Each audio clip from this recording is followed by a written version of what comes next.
ఈ నెల 18న నాగర్ కర్నూల్ మండల పరిధిలోని కుమ్మర గ్రామంలో శ్రీ బ్రహ్మరాంబం మల్లికార్జున స్వామి జాతరలో భాగంగా స్వామివారి దర్శనం చేసుకునే క్రమంలో అదే గ్రామానికి చెందిన చంద్రకళ, మౌనిక అనే ఇద్దరు మహిళలు క్యూ లైన్ దాటేందుకు ప్రయత్నిస్తున్న సందర్భంగా అక్కడ ఉన్నటువంటి శ్రీనివాస్ రెడ్డి మరియు వారి మిత్రులు అడ్డుకోవడంతో ఇరు వర్గాల మధ్య మాట అనుకుని ఈ విషయాన్ని చంద్రకళ అనే మహిళ గణేష్ కు ఫోన్ చేసి తాము దర్శనానికి వెళ్తే శ్రీనివాస్ రెడ్డి తమను డబ్బులు అడిగి అశ్లీలంగా తిట్టాడని చంద్రకళ చెప్పడంతో అందుకు గణేష్ బూతు మాటలు మాట్లాడుతూ కుమ్మర గ్రామం వాట్సాప్ గ్రూప్ లో ఆడియో పోస్ట్ చేయగా శ్రీనివాస్ రెడ్డి స్పందించి గణేష్ ను అక్కడికి పిలుచుకొని ఆడియోపై ప్రశ్నించగా గణేష్ రాయితో కొట్టడంతో శ్రీనివాస్ రెడ్డికి తలకు గాయమై రక్తస్రావం జరిగి రెండు వర్గాల మధ్య పరస్పర దాడులు చేసుకున్న అనంతరం గణేష్ డైల్ 100 కు కాల్ చేయగా పోలీసులు ఘటనా స్థలానికి చేరుకొని ఇరు వర్గాలను స్టేషన్ కు తరలించి గణేష్ ఫిర్యాదు మేరకు కేసులు నమోదు చేయడం జరిగిందని అనంతరం గణేష్ చంద్రకళను మెడికల్ పరీక్షకు ఆసుపత్రికి పంపించగా సాధారణ గాయాలు మాత్రమే అయినట్లు రిపోర్టు వచ్చిందని అప్పటి వరకు పాప విషయం ఫిర్యాదులో గాని జర్నల్ గా గాని ఎలాంటి ప్రస్తావం చర్చించలేదని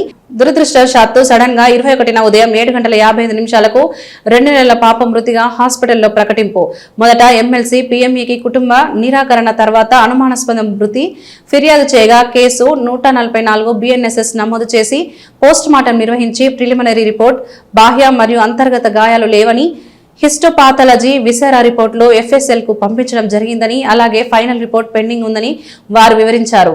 మెడికల్ హిస్టరీ వివరాలు చూసినట్లయితే పాప 31 వారాల్లో ప్రీమెచ్యూర్ గా 1.44 kgల బరువుతో 21/12/2025 రోజున జన్మించిందని రెస్పిరేటరీ డిస్ట్రెస్, నియోనేటల్ సెప్సిస్ తదితర సమస్యలతో హైదరాబాద్ లోని నీలోఫర్ హాస్పిటల్లో సుమారుగా 30 రోజుల పాటు చికిత్స కూడా పొందినట్లుగా వారు సమాచారాన్ని సేకరించినట్లుగా తెలిపారు.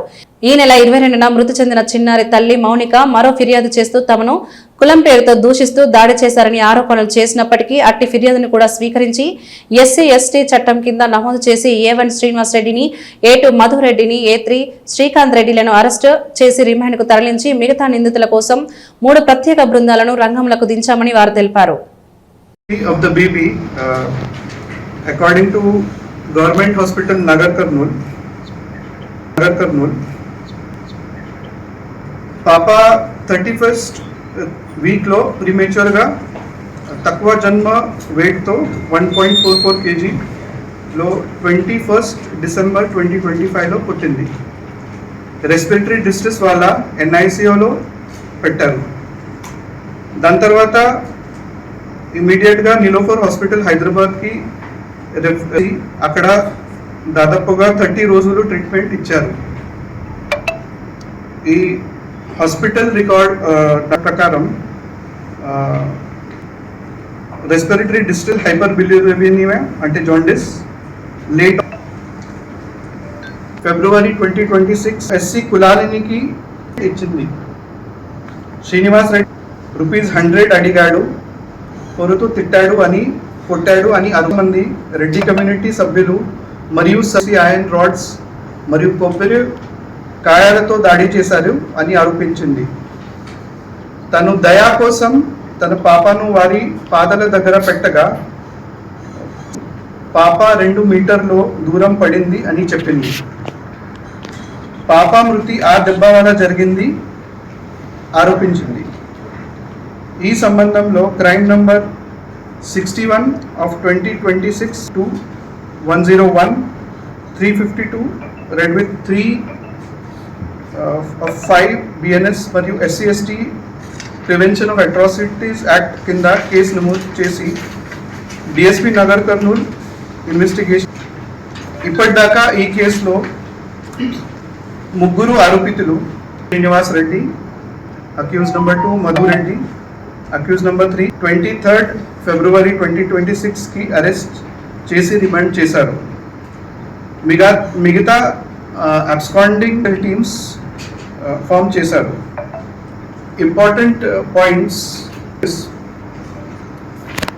18th ఫిబ్రవరి ఇచ్చిన మొదటి కంప్లైంట్లో తన భార్య మరియు పాపపై దాడి గురించి ప్రస్తావన. శ్రీనివాస్ రెడ్డి తన భార్యపై కుల ఆధారిత తిట్టలు, అది కూడా 18th ఫిబ్రవరి టు 21st ఫిబ్రవరి వరకు పాపకు ఎలాంటి మెడికల్ ట్రీట్మెంట్ తీసుకున్నారో నిరూపించారు. They have refused to give any details about treatment given to the baby and 21st of February. Incident treatment తీసుకున్న సాక్ష్యం గురించి ఏం చెప్పలేరు. ఎస్సీ ఎస్టీ యాక్ట్ కింద కేసు నమోదు చేసిన తర్వాత కాంపెన్సేషన్ త్వరగా ఇవ్వాలని అధికారులు ప్రయత్నించిన రెవెన్యూ అధికారులు రిక్వెస్ట్ చేసిన Aadhaar card, ration card, voter ID ఇలాంటి ప్రూఫ్ ఇవ్వలేదు.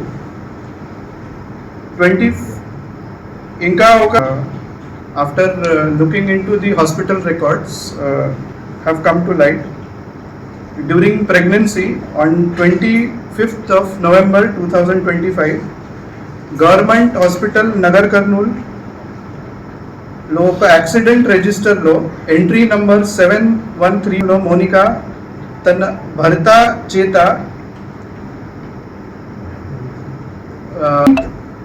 ఫిబ్రవరి తెలుసుకోవడానికి పోలీస్ స్వతంత్ర స్టేట్మెంట్స్ రికార్డ్ చేయడానికి ప్రయత్నిస్తున్నారు.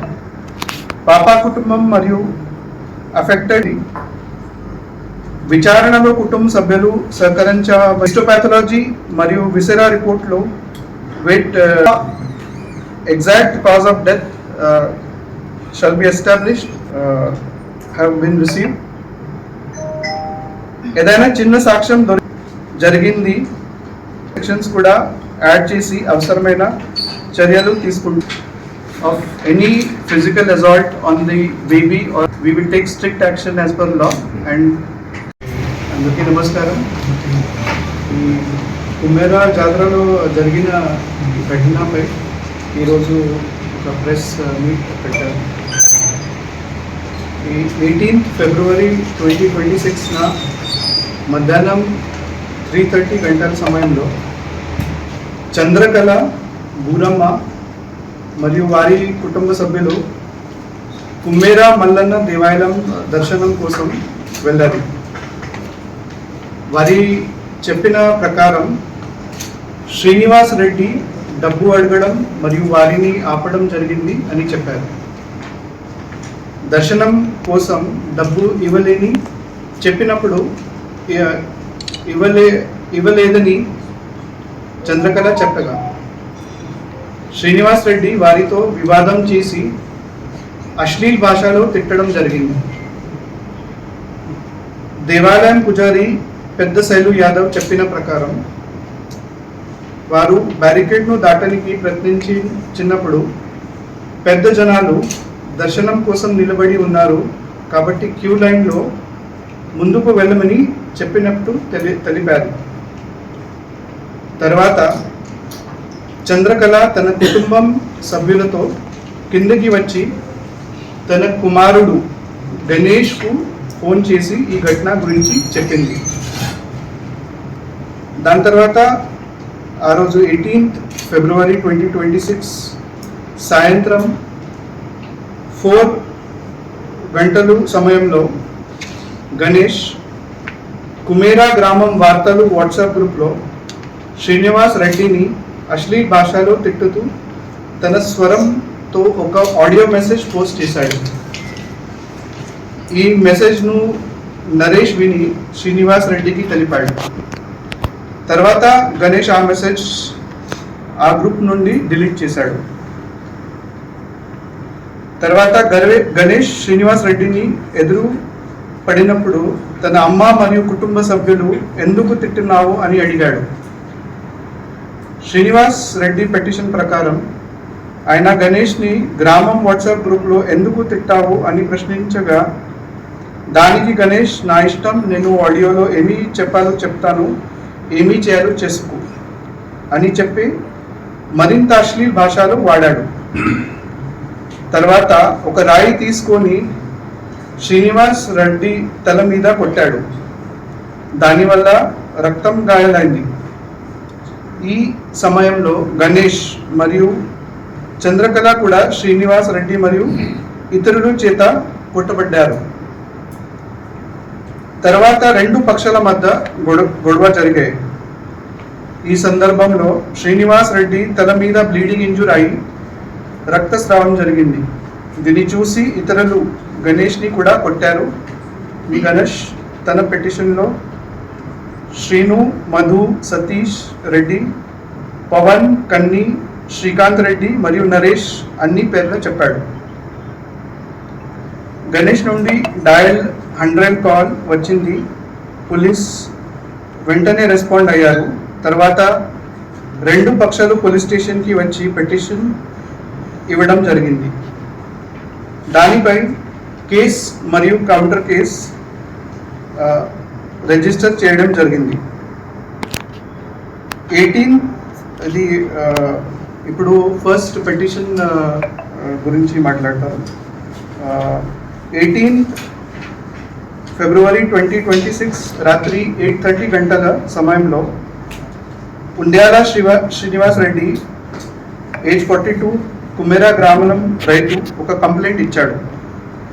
ఆయన చెప్పిన ప్రకారం దేవాలయం జాతర సమయంలో క్యూ మేనేజ్మెంట్ చేస్తున్నప్పుడు ఇద్దరు మహిళలు చిలకేశ్వరి చంద్రకళ ఎలియాస్ చాకలి కారమ్మ మరియు బూరమ్మ లైన్ను దాటినికి ప్రయత్నించారు. వారిని ఆపగా వారు ఆయనని తిట్టుకొని వెళ్ళిపోయారు అని చెప్పాడు. తర్వాత బూరమ్మ బావ కుమారుడు సి గణేష్ గ్రామం వాట్సాప్ గ్రూప్లో అశ్లీల్ ఆడియో పోస్ట్ చేశాడు అని చెప్పాడు. తర్వాత శ్రీనివాస్ రెడ్డి దాని గురించి ప్రశ్నించగా గణేష్ ఆయన తల మీద రాయితో కొట్టాడు అని రక్తం పారిందని చెప్పాడు. అలాగే గణేష్ బంధువులు ఆశీర్వాద్ మరియు కీర్తి ఆయనని కళ్ళలో మరియు రాయిలతో కొట్టారు అని ఆరోపించారు. ఈ సంబంధంలో crime number 53/2026 under section 118(1) 352 red with 3 BNS కింద కేసు నమోదు చేసి PS Nagar Kurnool SHO investigation ప్రారంభించారు. అదే రాత్రి 9:30 గంటల సమయంలో చాకాలి గణేష్ శ్రీనివాస్ రెడ్డి మరియు ఇతర 7 మంది శ్రీను, మధు, సతీష్ రెడ్డి, పవన్, కన్ని, శ్రీకాంత్ రెడ్డి మరియు నరేష్ మీద గణేష్ పిటిషన్ ఇచ్చాడు. వారు తన మరియు తన అమ్మ చంద్రకళను దాడి చేశారు అని చెప్పాడు. అలాగే శ్రీనివాస్ రెడ్డి తన అమ్మ చంద్రకళ మరియు అత్త బూరమ్మను అశ్లీల్ భాషలో తిట్టాడు అని చెప్పాడు. ఆరోపణలు నాన్ కాగ్నిజబుల్ కావడంతో జనరల్ డైరీ ఎంట్రీ చేసి కోర్టు అనుమతితో crime number 66 of 2026 under section 115 352 red with 35 BNS కింద కేసు నమోదు చేసి PS Nagar Kurnool SHO investigation ప్రారంభించారు. తర్వాత గణేష్ మరియు తన అమ్మ మెడికల్ పరీక్ష గవర్నమెంట్ హాస్పిటల్ నగర్ కర్నూలులో జరిగింది. రిపోర్ట్ ప్రకారం వారికి సాధారణ దెబ్బలు ఉన్నాయి. 18 ఫిబ్రవరి 2026 పిటిషన్లో గణేష్ భార్య మరియు పాపపై ఫిజికల్ అసాల్ట్ గురించి ఏమీ ప్రస్తావన లేదు. తర్వాత రెండు పక్షాలు పోలీస్ స్టేషన్ నుండి వెళ్ళిపోయారు.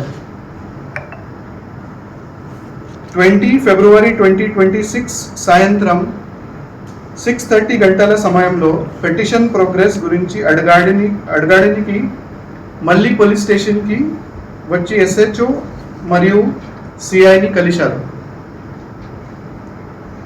ఇది రెండు పిటిషన్స్ 18 రోజు వచ్చినప్పుడు ఆ రోజు అక్కడ కేస్ అండ్ కౌంటర్ కేస్ నమోదైంది. దాని తర్వాత 21 ఫిబ్రవరి 2026 నా చిలకేశ్వర మౌనిక తను 2 నెలల పాపై ఉదయం 6 గంటల సమయంలో లేదని నగర్ కర్నూలు హాస్పిటల్కి తీసుకెళ్లగా బ్రాడ్ డెడ్ అని డాక్టర్ డిక్లేర్ చేశారని తెలిపింది. హాస్పిటల్ రికార్డ్ ప్రకారం 21 ఫిబ్రవరి 2026కి ఉదయం 7:55 గంటల సమయంలో డాక్టర్ పాపను చనిపోయిందని డిక్లేర్ చేశారు.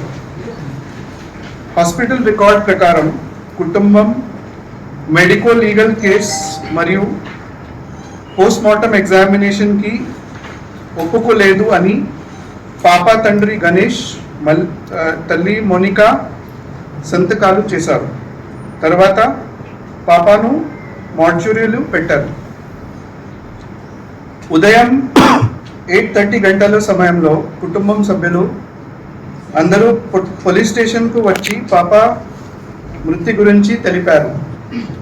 ఈ సంబంధంలో crime number 60 of 2026 under section 194 BNS కింద అంటే unnatural death under suspicious circumstances కింద కేసు నమోదు చేసి ఇన్క్వెస్ట్ మరియు PME గవర్నమెంట్ హాస్పిటల్ నాగర్ కర్నూల్లో నిర్మించారు. పోస్ట్మార్టం ప్రిలిమినరీ రిపోర్ట్ ప్రకారం no any internal or external antemortem injuries అని ఫోరెన్సిక్ ప్రొఫెసర్ తెలిపారు. హిస్టోపాథాలజీ మరియు విసెరా శాంపిల్స్ FSLకి పంపబడ్డాయి. Final PME opinion FSL report కోసం